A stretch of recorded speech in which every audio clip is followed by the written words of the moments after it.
"Look, Jim, how my fingers fidges," he continued in the pleading tone. "I can't keep 'em still, not I. I haven't had a drop this blessed day. That doctor's a fool, I tell you. If I don't have a dram o' rum, Jim, I'll have the horrors. I seen some on 'em already. I seen old Flint in the corner there, behind you. As plain as print I seen him. And if I get the horrors, I'm a man that has lived rough, and I'll raise Cain. Your doctor hisself said one glass wouldn't hurt me. I'll give you a golden guinea for a noggin, Jim." He was growing more and more excited, and this alarmed me for my father, who was very low that day and needed quiet. Besides, I was reassured by the doctor's words, now quoted to me, and rather offended by the offer of a bribe. "I want none of your money," said I, "but what you owe my father. I'll get you one glass, and no more." When I brought it to him, he seized it greedily and drank it out. "Aye, aye," said he, "that's some better, sure enough. And now, matey, did that doctor say how long I was to lie here in this old berth?" "A week at least," said I. "Thunder," he cried, "a week! I can't do that. They'd have the black spot on me by then. The lubbers is going about to get the wind of me this blessed moment. Lubbers as couldn't keep what they got, and want to nail what is another's. Is that seamanly behaviour now, I want to know? But I'm a saving soul. I never wasted good money of mine, nor lost it neither. And I'll trick 'em again. I'm not afraid on 'em. I'll shake out another reef, matey, and daddle 'em again." As he was thus speaking, he had risen from bed with great difficulty, holding to my shoulder with a grip that almost made me cry out, and moving his legs like so much dead weight. His words, spirited as they were in meaning, contrasted sadly with the weakness of the voice in which they were uttered. He paused when he had got into a sitting position on the edge. "That doctor's done me," he murmured. "My ears is singing. Lay me back." Before I could do much to help him, he had fallen back again to his former place, where he lay for a while silent. "Jim," he said at length, "you saw that seafaring man today?" "Black Dog?" I asked. "Ah, Black Dog," says he. "He's a bad un, but there's worse that put him on. Now, if I can't get away nohow, and they tip me the black spot, mind you, it's my old sea chest they're after. You get on a horse. You can, can't you? Well then, you get on a horse, and go to... Well, yes I will, to that eternal Dr. Swab, and tell him to pipe all hands, magistrates and sich, and he'll lay 'em aboard at the Admiral Benbow. All old Flint's crew, man and boy, all on 'em that's left. I was first mate, I was. Old Flint's first mate, and I'm the only one as knows the place. He gave it me at Savannah, when he lay a-dying, like as if I was two now, you see. But you won't peach unless they get the black spot on me, or unless you see that Black Dog again, or a seafaring man with one leg, Jim. Him above all." "But what is the black spot, Captain?" I asked. "That's a summons, mate. I'll tell you if they get that. But you keep your weather eye open, Jim, and I'll share with you equals, upon my honour." He wondered a little longer, his voice growing weaker. But soon after I had given him his medicine, which he took like a child, with the remark, "If ever a seaman wanted drugs, it's me." He fell at last into a heavy, swoon-like sleep, in which I left him. What I should have done had all gone well, I do not know. Probably I should have told the whole story to the doctor, for I was in mortal fear lest the captain should repent of his confessions and make an end of me. But as things fell out, my poor father died quite suddenly that evening, which put all other matters on one side. Our natural distress, the visits of the neighbours, the arranging of the funeral, and all the work of the inn to be carried on in the meanwhile kept me so busy that I had scarcely time to think of the captain, far less to be afraid of him. He got downstairs next morning, to be sure, and had his meals as usual, though he ate little and had more, I am afraid, than his usual supply of rum, for he helped himself out of the bar, scowling and blowing through his nose, and no one dared to cross him. On the night before the funeral, he was as drunk as ever, and it was shocking, in that house of mourning, to hear him singing away at his ugly old sea-song. But weak as he was, we were all in the fear of death for him, and the doctor was suddenly taken up with a case many miles away and was never near the house after my father's death. I have said the captain was weak, and indeed he seemed rather to grow weaker than regain his strength. He clambered up and down stairs, and went from the parlour to the bar and back again, and sometimes put his nose out of doors to smell the sea, holding on to the walls as he went for support, and breathing hard and fast like a man on a steep mountain. He never particularly addressed me, and it is my belief he had as good as forgotten his confidences. But his temper was more flighty, and allowing for his bodily weakness, more violent than ever. He had an alarming way now when he was drunk of drawing his cutlass and laying it bare before him on the table. But with all that, he minded people less, and seemed shut up in his own thoughts, and rather wandering. Once, for instance, to our extreme wonder, he piped up to a different air, a kind of country love song that he must have learned in his youth before he had begun to follow the sea. So things passed until, the day after the funeral, and about 3 o'clock of a bitter, foggy, frosty afternoon, I was standing at the door for a moment, full of sad thoughts about my father, when I saw someone drawing slowly near along the road. He was plainly blind, for he tapped before him with a stick and wore a great green shade over his eyes and nose, and he was hunched, as if with age or weakness, and wore a huge old tattered sea-cloak with a hood that made him appear positively deformed. I never saw in my life a more dreadful-looking figure. He stopped a little from the inn, and raising his voice in an odd sing-song, addressed the air in front of him. "Will any kind friend inform a poor blind man, who has lost the precious sight of his eyes in the gracious defence of his native country England, and God bless King George, where or in what part of this country he may now be?"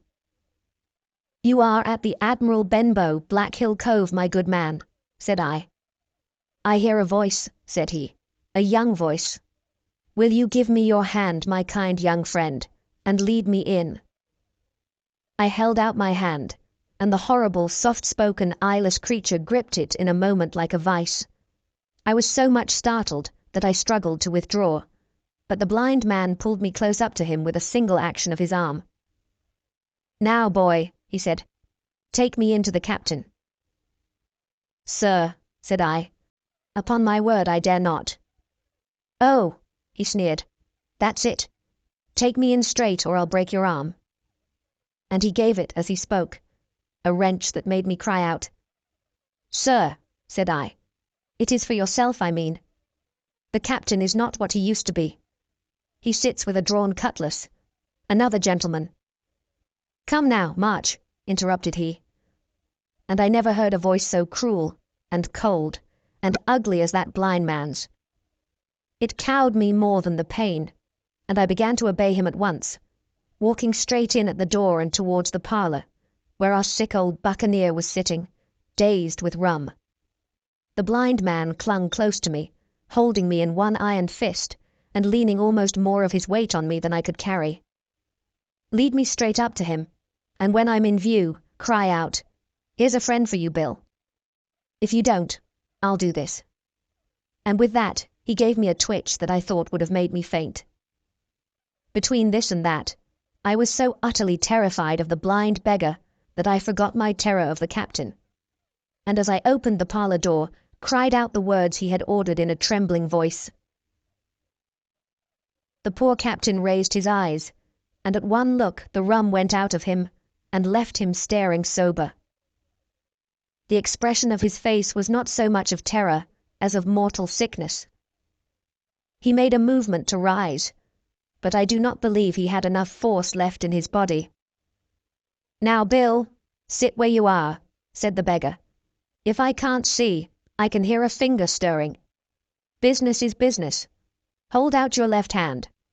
Boy, take his left hand by the wrist and bring it near to my right." We both obeyed him to the letter, and I saw him pass something from the hollow of the hand that held his stick into the palm of the captain's, which closed upon it instantly. "And now that's done," said the blind man.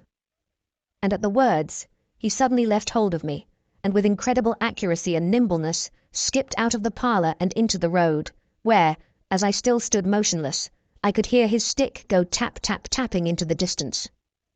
It was some time before either I or the captain seemed to gather our senses, but at length, and about at the same moment, I released his wrist, which I was still holding, and he drew in his hand and looked sharply into the palm. 10 o'clock, he cried. 6 hours. We'll do them yet. And he sprang to his feet. Even as he did so, he reeled, put his hand to his throat, stood swaying for a moment, and then, with a peculiar sound, fell from his whole height, face foremost to the floor. I ran to him at once, calling to my mother. But haste was all in vain. The captain had been struck dead by thundering apoplexy. It is a curious thing to understand, for I had certainly never liked the man, though of late I had begun to pity him. But as soon as I saw that he was dead, I burst into a flood of tears. It was the second death I had known, and the sorrow of the first was still fresh in my heart. Chapter 4. The Sea Chest. I lost no time, of course, in telling my mother all that I knew, and perhaps should have told her long before, and we saw ourselves at once in a difficult and dangerous position. Some of the man's money, if he had any, was certainly due to us, but it was not likely that our captain's shipmates, above all the 2 specimens seen by me, Black Dog and the blind beggar, would be inclined to give up their booty in payment of the dead man's debts. The captain's order to mount at once and ride for Dr. Livesey would have left my mother alone and unprotected, which was not to be thought of. Indeed, it seemed impossible for either of us to remain much longer in the house. The fall of coals in the kitchen grate, the very ticking of the clock, filled us with alarms. The neighbourhood, to our ears, seemed haunted by approaching footsteps, and what between the dead body of the captain on the parlour floor and the thought of that detestable blind beggar hovering near at hand and ready to return, there were moments when, as the saying goes, I jumped in my skin for terror. Something must speedily be resolved upon, and it occurred to us at last to go forth together and seek help in the neighbouring hamlet. No sooner said than done. Bareheaded as we were, we ran out at once in the gathering evening and the frosty fog. The hamlet lay not many 100 yards away, though out of view, on the other side of the next cove. And what greatly encouraged me, it was in an opposite direction from that whence the blind man had made his appearance, and whither he had presumably returned. We were not many minutes on the road, though we sometimes stopped to lay hold of each other and hearken. But there was no unusual sound, nothing but the low wash of the Ripple and the croaking of the inmates of the wood. It was already candlelight when we reached the hamlet, and I shall never forget how much I was cheered to see the yellow shine in doors and windows.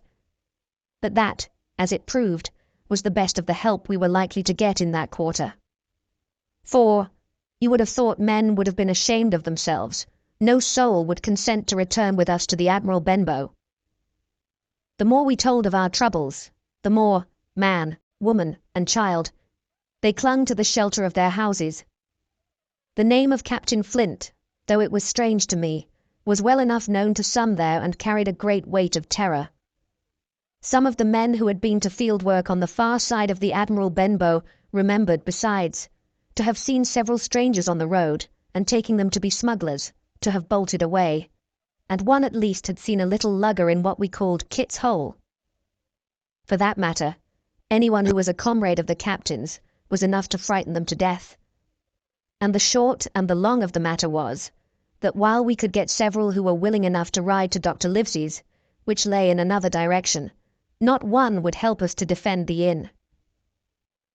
They say cowardice is infectious, but then argument is, on the other hand, a great emboldener. And so when each had said his say, my mother made them a speech. She would not, she declared, lose money that belonged to her fatherless boy. If none of the rest of you dare, she said, Jim and I dare. Back we will go, the way we came, and small thanks to you big, hulking, chicken-hearted men. We'll have that chest open, if we die for it. And I'll thank you for that bag, Mrs. Crossley.